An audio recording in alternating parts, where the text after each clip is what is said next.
All right, worksheet F, here we go. This is conditional probability, and this is after the lesson where we were rolling dice.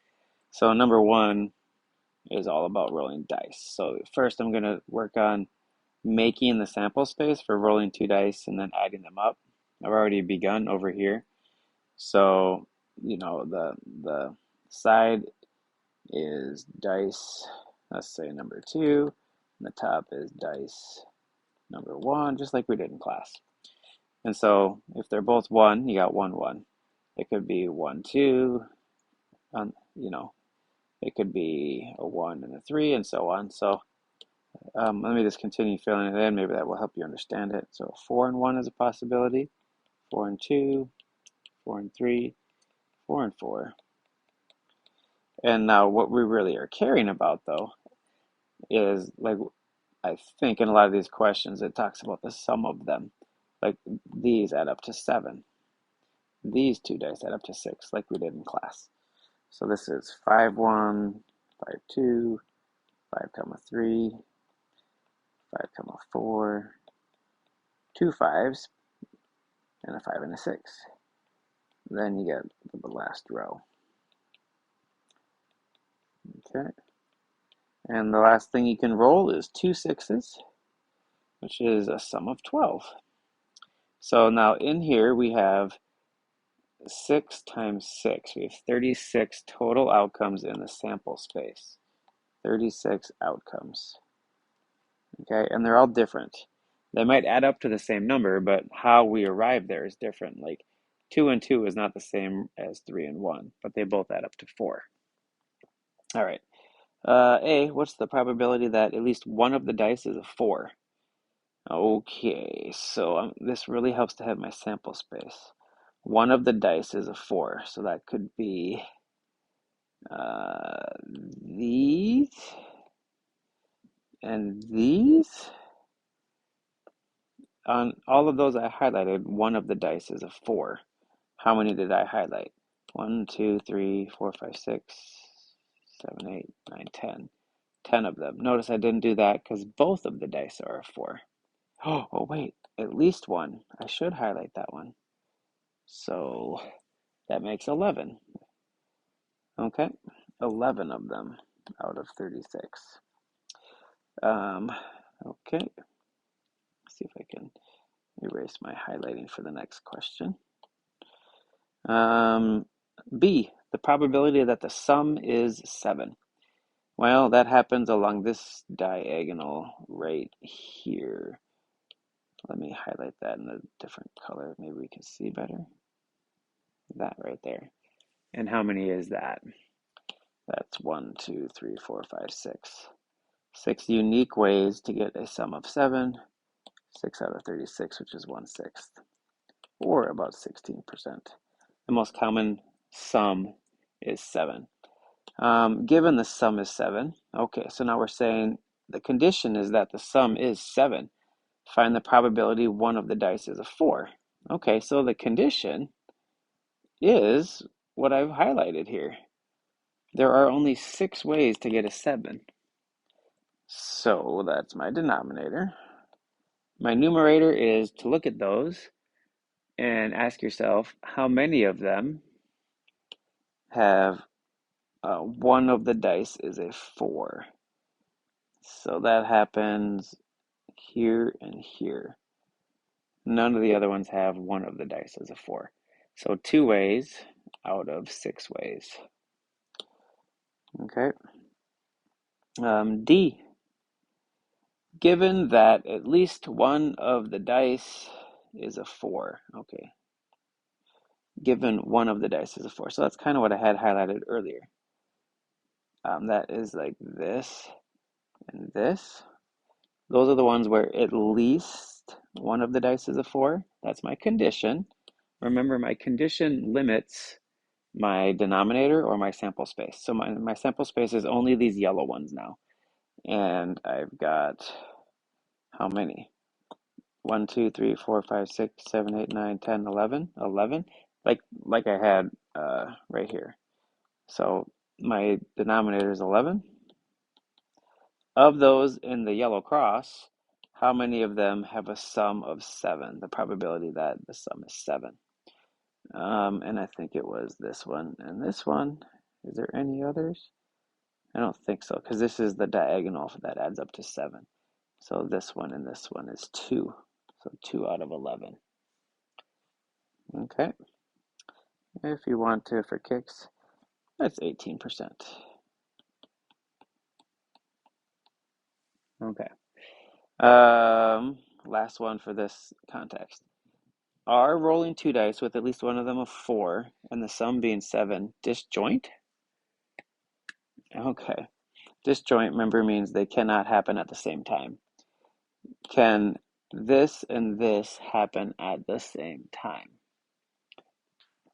Can you have one of them a 4 and the sum being a 7 happen at the same time? Yeah, we already looked at these two. They can happen right there. So part A is no, they can both happen in one roll of the dice. So they are not disjoint there. They can both occur at the same time.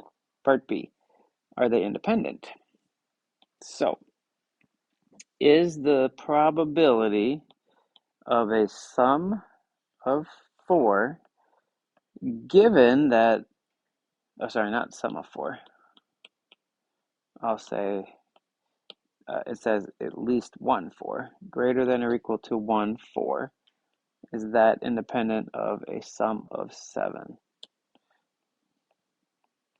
So, in other words, it's saying if we know they add up to 7, if that's given, does that affect this probability of at least 1 4?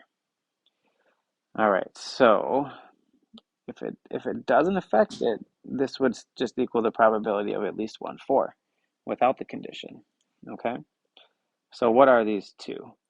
Well, we did this right here.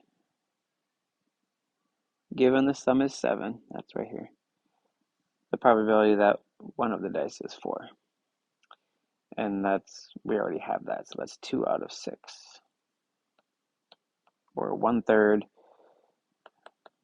Okay, does that equal, these are question marks, does it equal the probability just of starting fresh of at least one of the dice being a 4? Well, we got that right here. 11 out of 36. See how these questions kind of stack? You don't have to start over every time. So is 1/3 the same as 11 out of 36? 11 divided by 36. Nope, they're close, but they are not the same. So they are not independent.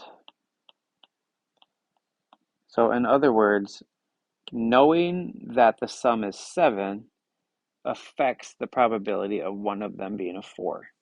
All right, number 2. You got a table about people's preference for a cooler that has Coke and Pepsi. Some of them are diet, some of them are Pepsi, are regular. I've filled in the chart already. Just take your time to make sure you have it all correct. 27 is the total number of cans in the cooler. Some of this is pretty basic. What's the probability of a Coke? Well, it's 12. It doesn't specify diet or regular, right? So it is 12 out of 27. A Pepsi, 15 out of 27. It doesn't specify diet or regular. Diet Coke, now it's starting to specify. There's 9 Diet Cokes out of 27, which is 1/3. Diet Pepsi is next. There's 5 Diet Pepsis. So those are what I call low-hanging fruit. Even this one, probability it's a diet drink. There were 14 diet drinks. And probability it's not a diet. Well, that would be regular. That's 13. Okay. G. The next 4 are all conditional. See that? I'm going to do these two with the formula, And I'm going to do these two just more looking at the table. Okay, so the formula is this. Given the bottle is a diet, find the probability the bottle's a Coke. That would look like this. The condition is diet, D for diet. What's the probability? It's a C, a Coke. The formula says the numerator is the probability of C and D, these two both happening, and the denominator is the probability of the condition. So what would that be? So what is my numerator? Probability of one can being a Coke and a diet. Well, that's 9 right there. Okay? 9 out of 27. Over the probability of just picking a can and it's a diet. We have that right here. 14 out of 27. Okay? I'm running out of room and didn't leave myself space. 14. You can keep the top one and multiply by the reciprocal of the bottom one if that helps you to remember that. What did I do wrong there? Oh, 9 over, this is a 27. Keep the top one, 9 over 27, and you flip the bottom one. Keep it, change it, flip it, or multiply by the reciprocal, whichever phrase you like, and so it's 9 out of 14. Okay? H, let's do it without the formula. Given the bottle is a diet drink. So here's the way I like to think about it. Look at the given and highlight those or circle those in your table. Circle my diet drinks. I'll highlight them. My diet drinks are right here in yellow. How many of them are there? There are 14. So that's my denominator. This is coming at it just a little bit more practically. I have to choose a diet drink. Of these 14 diet drinks, how many of them are Pepsis? It's pretty easy, so it's 5. So you can compare the formula versus just looking at the table and thinking it through logically. We'll look at the table again. Let me get rid of my yellow highlighting. There we go. Given the bottle is a Coke. So this is my condition. And so I'm going to highlight the Cokes. There are 12 of them. Of the 12, how many have what I'm looking for? I'm looking for a Diet Coke. And there are 9. So it's 9 out of 12 or 3/4. All right, J, back to the formula. It says the probability, given the bottles of Pepsi, so that's my given. After the bar, I put a P, given Pepsi. Find the probability it's a diet, so I put D. So this, if I were to read this, what's the probability it's a diet drink given it's a Pepsi? And again, the formula goes that the numerator becomes the probability that both of these things happen, diet and Pepsi together, and then the denominator is the probability of the condition. So, what's the numerator? What is the probability of a diet and a Pepsi at the same time? Well, that's these 5 right there. So that's 5 out of 27 over the probability of just a Pepsi, which is 15 out of 27. And just remember, if you do the multiplying by the reciprocal, these 27s are going to cancel, and you'll just be left over with 5 out of 15, which is a third. Okay, last two. Are choosing a regular and choosing a diet disjoint and independent? Disjoint? The answer is yes. Can they both happen at the same time? If you reach in the cooler and pick out one drink, can it be a regular and a diet at the same time? No. Um, a can can't be both. Okay. And then this really leads into part B. So then are these two events independent? This doesn't really even, um, it's not logical to even ask. If events are disjoint, they can't happen at the same time. So they can't be independent. Because if, for example, if I know I picked a diet pop, well, that eliminates the possibility of it being a regular pop. Um, like, so for example, the probability of diet given regular, are they independent? Well, no, because if I know I picked a regular, what's the probability it's diet? Well, that would be zero. So are they independent? So they can't be independent. Because remember, independent means having my condition has no impact on the probability of the next event, which is not at all the case. I are choosing a Pepsi and a diet disjoint. Um, let me move this over. Well, the answer to part A is no, they're not disjoint. You can pick a diet Pepsi, right? A can could be a diet and a Pepsi. Part B is what I wrote this for. Are they independent? If the answer is yes, then the probability of a Pepsi, given that the drink is a diet, is the probability of a Pepsi. Meaning, knowing the drink is diet has no bearing on the probability of being a Pepsi. Okay? So I think we already have, don't we have this up higher? Probability of a Pepsi given diet.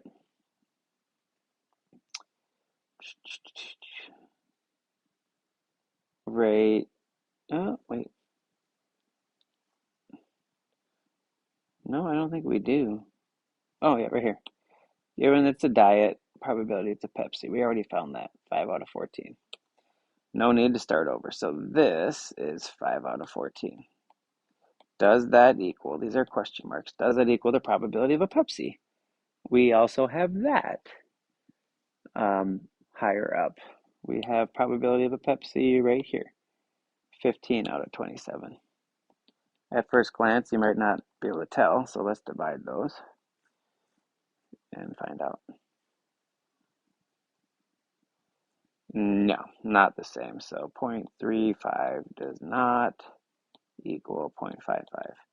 So what does that mean? Not independent. Or in a sentence, knowing the drink is a diet affects or impacts the probability of the drink being a Pepsi.